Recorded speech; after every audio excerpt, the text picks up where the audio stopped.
एक बार की बात है, एक बहुत बड़ा नेता एक साधु के छोटे से आश्रम में गया, क्योंकि उसने बहुत सुना था उस साधु के बारे में और उसके मन में आया कि मैं एक बार जाकर के देखता हूं कि लोग इतनी तारीफ क्यों करते हैं उसकी। तो जब वो उस आश्रम में गया तो वहां पर एक छोटा सा कमरा था जहां पर एक कालीन बिछा हुआ था।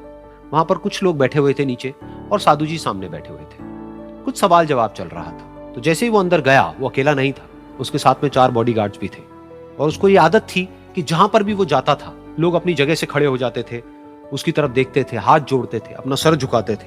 लेकिन यहां पर ऐसा कुछ भी नहीं हुआ।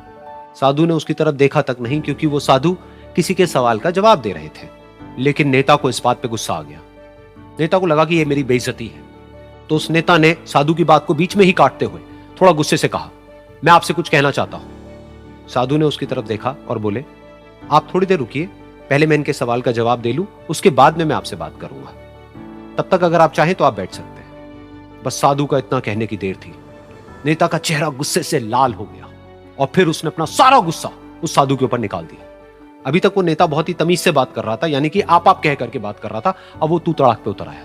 नेता ने उस साधु को कहा, तुझे पता भी है मैं कौन हूं और तू किससे बात कर रहा है? साधु ने उसकी तरफ देखा और कहा, मुझे इससे कोई फर्क नहीं पड़ता कि आप कौन हैं, लेकिन आप जो कोई भी हैं, अगर आप चाहते हैं कि मैं आपके सवाल का जवाब दूं या आपसे बात करूं तो आपको कुछ देर रुकना होगा। और साधु के ये कहते ही नेता गुस्से से पागल हो गया और वहीं सबके सामने चीखने चिल्लाने लग गया, अब मैं तुझे तेरी असली औकात दिखाऊंगा।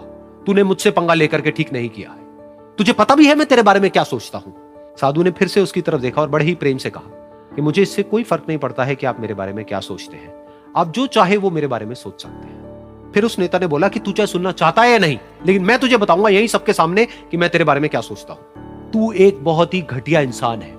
तू कोई साधु नहीं है, तू एक ढोंगी है, पाखंडी है और यहां पर जितने भी लोग बैठे हैं उन सबको बेवकूफ बना रहा है। तेरा बस एक ही मकसद है कि इन लोगों की जेब में जितना भी पैसा है वो सब तेरे पास में आ जाए। तू अपने फायदे के लिए इन लोगों का इस्तेमाल कर रहा है और अब मैं तुझे नहीं छोड़ने वाला। तेरा पर्दाफाश करके रहूंगा पूरी दुनिया के सामने। लेकिन उसके इतना बोलने के बाद भी उस साधु के चेहरे पर हल्की सी मुस्कान बनी ही रही। ये देखकर वो और तिल मिला गया और उसने कहा, अब बहुत हुआ, अब मैं यहां 1 मिनट भी नहीं रुकने वाला। लेकिन अभी भी तेरे पास में मौका है। अगर मुझसे माफी मांगनी है या मुझसे कुछ कहना है तो कह सकता है। इतना सब होने के बाद भी साधु बिल्कुल शांत था और उनके चेहरे पर एक मुस्कान थी। उन्होंने अपनी आंखें बंद कर ली। फिर साधु ने अपनी आंखें खोली, हाथ जोड़े और कहा कि मुझे आपसे कोई गिला शिकवा नहीं है। मेरे मन में आपके लिए कोई भी गलत ख्याल नहीं है। जो भी आपने मेरे बारे में कहा वो आपकी अपनी सोच थी। तो मुझे आप में कोई भी बुराई नजर नहीं आती है। मुझे आप एक बहुत ही भले इंसान लगते हैं। और साधु के इतना कहते ही नेताजी का दिमाग 7वें आसमान पर पहुंच गया। उनके चेहरे पर एक अजीब सी खुशी थी, क्योंकि उस साधु ने वो ही कहा जो बाकी सब लोग उस नेता को कहते हैं। और वो खुशी खुशी उस आश्रम से अपने घर की तरफ चला गया और जा करके अपने पिताजी के साथ में बैठ गया। उसके पिताजी की आंखें बंद थी और वो ध्यान में थे। पूरी जिंदगी उन्होंने सिर्फ लोगों की सेवा करी और बदले में कुछ भी एक्सपेक्ट नहीं किया। तो थोड़ी देर बाद जब उन्होंने अपनी आंखें खोली और देखा अपने बेटे को अपने साथ बैठे हुए, तो उनके बेटे के चेहरे पर आज एक अजीब सी खुशी थी जो आज से पहले उन्होंने कभी नहीं देखी थी।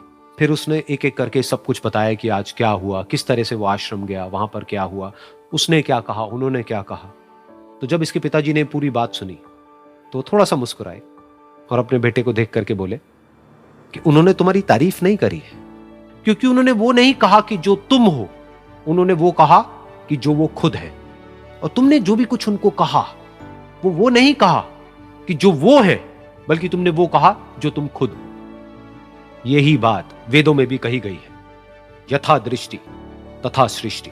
ये दुनिया तुम्हें वैसी नहीं दिखती है जैसी कि ये दुनिया है। ये दुनिया तुम्हें वैसी दिखती है जैसे तुम खुद हो।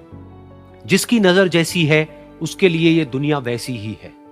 तो अगर तुम अपनी दुनिया को बदलना चाहते हो तो उसका सिर्फ एक तरीका है, अपनी नजर को बदलो।